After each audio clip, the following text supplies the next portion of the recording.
Hello, today I will be presenting the community-based participatory research project called Project GRACE, which stands for Growing, Reaching, Advocating for Change and Empowerment, a staged approach to development of a community academic partnership to address HIV in rural African American communities by Corby Smith et al. I chose this CBPR project because the project was used as a reference in my psychological, social, and behavioral issues and public health course during the topic of building community capacity and community interventions, and also because the location of study is relevant to me, as is the population they will serve. As for whether or not this article is suitable as a journal club selection, I definitely think it is distinguished in its capacity to exemplify and explain a process, the stage approach, and it's also filled a unique need in the literature by exploring CBPR in rural communities, and it provides a detailed explanation of the challenges and also the important measures and changes which helped them, and also future CBPR researchers have a better sense of what to expect and perhaps even prevent or address some of those challenges earlier in the planning stages. All this to say, the project greatly added to the resources and evidence of CBPR by providing a rural setting and helps direct future research in rural settings and also those projects that seek to involve a large number of people. For a little context to the project, it began in 2004 and received funding from the NIH and from the Kate B. Reynolds Foundation. The CBPR was directed in partnership between UNC Chapel Hill and community-based organizations, which will be referred to as CBOs, and individuals who reside in Nash and Edgecombe counties in North Carolina. The goal of Project GRACE was and is, because it's still an ongoing collaboration to this day, to reduce and eliminate health disparities, and it began its initiatives targeting HIV. At the time of the study, HIV was disproportionately inflicting African Americans, and this was becoming increasingly important in the research world. And especially those who lived in the southeastern United States were at risk, and CBPR was gaining recognition for being a tool to address these health disparities. Given that this research project took place in Nash and Edgecombe counties, it helps to know that both of these counties share a city, Rocky Mount, and in the case of this study, its HIV rates was an unfortunate bridge and connecting element for this project. As it's listed, Edgecombe had a 3-year average rate of 40.2% HIV cases between 2005 and 2007, and Nash County had a rate of 21.1%. And in Edgecombe County, 86% of the HIV/AIDS cases are African American, whereas the African American population makes up 58% of the county population. And in Nash County, 82% of the people living with HIV/AIDS are African American, but only 34% of the county's population was African American. So you can see how these disparities are displayed. So to give you a better sense of the locations of this project, the pin drop is where the academic investigators are located, which is in Chapel Hill.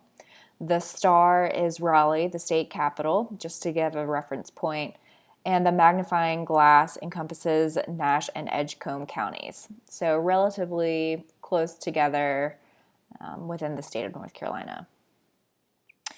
The article is somewhat unique in that it details a process rather than going into specifics about a particular intervention or how a community came to decide on an intervention.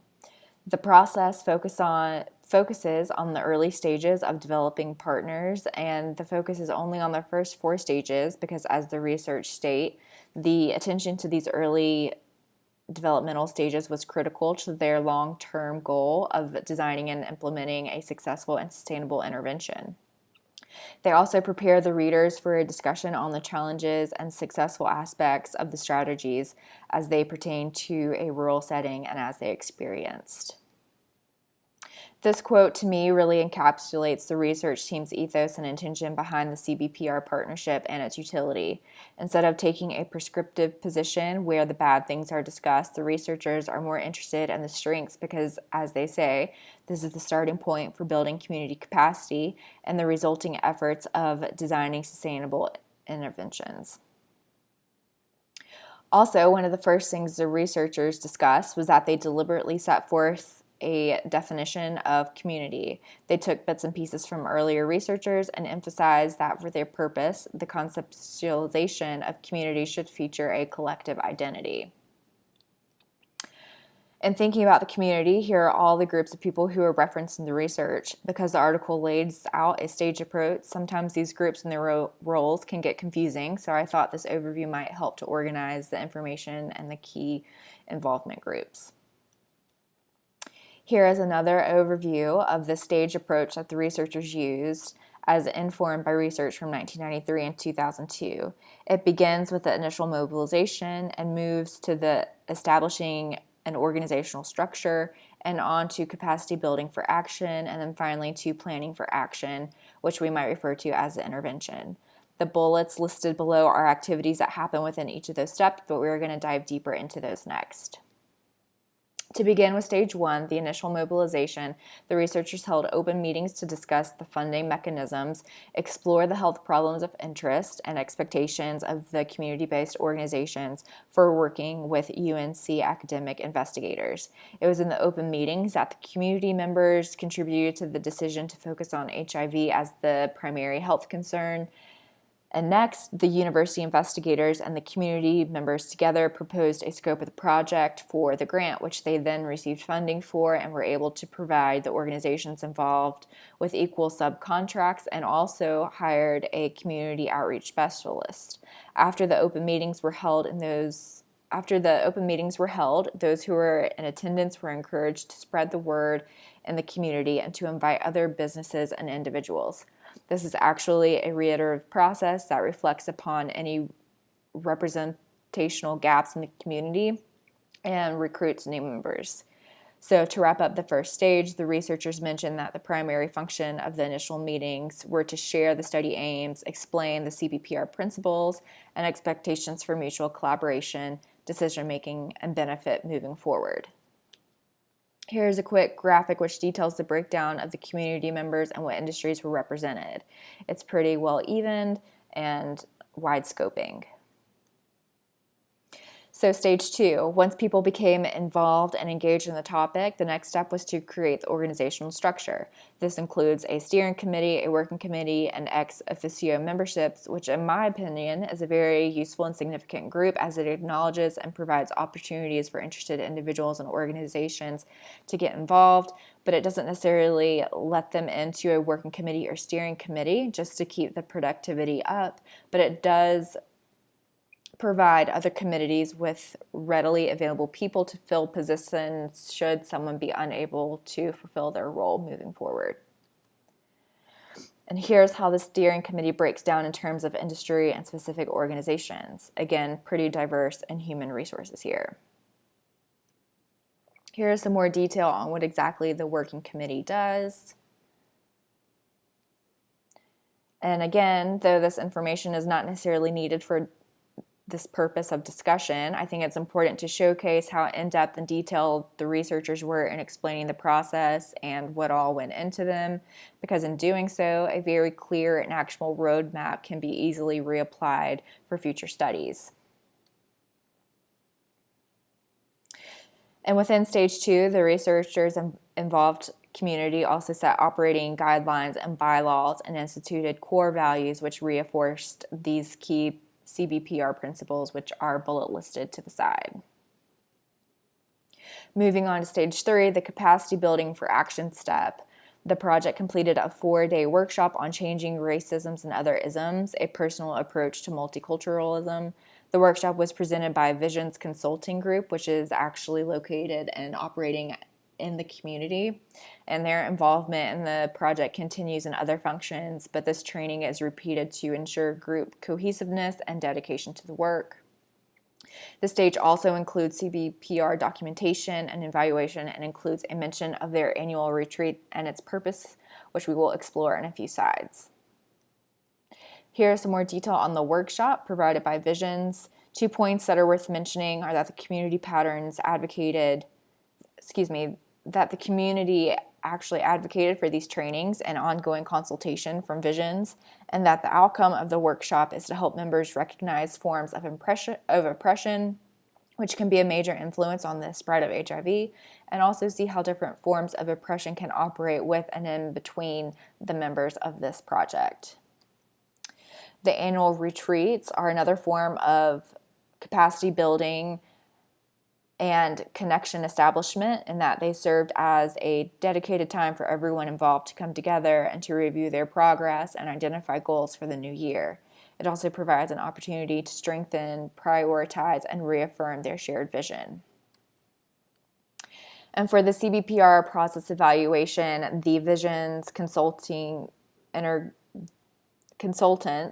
interviewed members to gain a sense of their knowledge of the project and content, to get feedback on what they considered to be facilitators, barriers, and recommendations for the project, and their ability to recognize and face isms and cultural differences, and also any anecdotes related to empowerment. This leads us to the final stage, the planning for action. As the earlier slide with the quote pulled out exemplified, this project was focused on the assets and thus did a needs and assets assessment. They did so through semi-structured interviews with key informants and stakeholders to gather their perceptions of the needs, strengths, and resources in Edgecombe-Nash counties, and used focus groups to describe community members' perceptions of the contributors to the spread of HIV in their communities and possible targets for intervention. So now that the stage approach has been outlined, the researchers go into discussing their challenges and considerations learned from the project. To begin, being that it was in a rural area meant that there was more opportunity for social and professional overlap. This was helpful in that it ensured a range of views and perspectives were represented, but sometimes the roles were inverted. So for example, an assistant in a day job became a lead organizer over their day job boss. And sometimes the extensive knowledge about one another's professional and family histories, people knew about each other, sometimes worked to create trust between partners, but it also worked to hinder it too. The researchers went on to explain that this aspect of social dynamics was facilitated with the support of the Visions consultant group at committee meetings, since they're specialists in conflict resolutions. The second challenge mentioned was the multiple roles of partners. People were directly appointed into positions that worked off their professional strengths, but the project and professional outside of project lives blurred at times, like when members ran for political office and used the project as a campaign tactic. The researchers were clear in noting that social action is welcomed and an expected outcome of CBPR, and that the data is to be used for social change, but these dynamics were something the organizers had to face head on. The third and final challenge was the backdrop of HIV. It was definitely beneficial that all members were passionate about reducing the impact of HIV on the African American communities, because when difficulties arose, this mission is what kept the group focused and engaged, and it was also the galvanizing force that collected so many community participants and resources and allowed them to even receive the funding in the first place. Ironically, though, the HIV stigma also presented as barriers to engagement with some groups, even though several members of the partnerships had family members or friends who were HIV positive. Some of the groups that had lower representation was the faith-based community. The conclusions of the articles addressed that participation grew, and that the key to growth was personally contacting individuals to extend invitations and joining the group. Strategic advantage was also addressed as the stage of the process reinforced each other as they moved on, and also the goals of the partnerships, and it made it clear and easy to adhere to CBPR principles using this staged approach.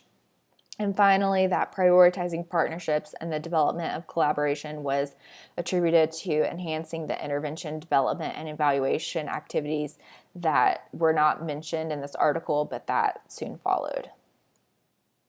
2 points that I believe are worth readdressing from this article are that the messaging channels or way of sending information changed during the process and switched to a personal invitation and using a variety of formats. I appreciated seeing that the researchers were cognizant of the lower than anticipated participation levels and sought to address it presently rather than waiting until the project had completed and then kind of evaluated. So they adapted as they saw less than favorable outcomes kind of come up. And the second thing is that the investigators also had to reorient their tactics and meetings when at first they used a didactic approach, and this found to be very limiting in their scope. So the researchers moved to a more interactive model to where feedback and sharing portions of the meetings included members and provided for more robust qualitative insights. And I think these two learnings are helpful to consider for any CBPR project, be it urban or rural. So, in my opinion, all of the CBPR principles check off as being satisfied in this project. First, they explicitly detailed their process of defining community and the sources that inspired their definition, which did include identity, the recruitment from within the community and with each subcommittee, and even with the Visions Consulting Group. Each phase was collaborative and community-driven, though they followed a clear outline for activities. They shared the process and had a stage specifically for capacity building, which allowed each member the opportunity for knowledge acquisition and action preparedness. They promoted a co-learning and empowering environment through their interactive meetings and workshops, which set the tone to diminish social inequalities. The stage approach is definitely cyclical and incremental process, and they certainly address HIV from a positive standpoint in the way they address assets in the community and an ecological perspective, in that multiple forms of oppression contribute to the spread of HIV.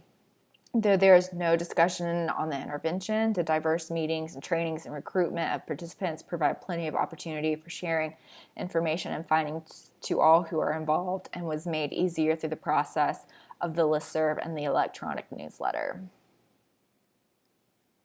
After reading this, my main takeaway was that the structure of the stage approach allowed for the project to be creative in how they oriented their meetings, and also provided the security for them to be able to change approaches midway without the threat of invalidating this methodology.